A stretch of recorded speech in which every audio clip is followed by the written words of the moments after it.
এই যে আমার পিছনে দেখা যাচ্ছে না, এটা হচ্ছে কবরস্থান।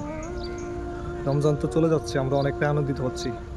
হয়তো আগামী শুক্রবার অর্থাৎ হয়তো শনিবার আমাদের ঈদ, আমরা অনেকটা আনন্দিত হচ্ছি।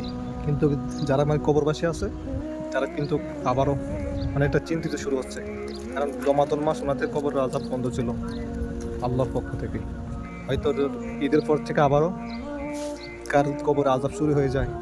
এই জন্য অনেকটাই তারা চিন্তিত কবরবাসী। আসুন আমরা সকলে তাদের জন্য দোয়া করি। আমরাও তো একদিন সকলে আজ না হোক কাল চলে যেতে হবে ওই কবরে। আসার সিরিয়াল আছে দুনিয়াতে, যাওয়ার কোনো সিরিয়াল নেই। আজকে হচ্ছে পবিত্র শুক্রবার, অর্থাৎ রমাদান মাসের ৪র্থ নম্বর জুম্মা। হয়তো যদি রমাদান ৩০টা হয়, আমরা ৫ম নম্বর জুম্মা আগামী শুক্রবার, অর্থাৎ রমাদান ৩০টা যদি পূর্ণ হয় তাহলে আমরা পেতেও পারি অথবা নাও পেতে পারি। তো আসুন, রমাদান তো চলে যাচ্ছে, সকলে সকলের জন্য দোয়া করি।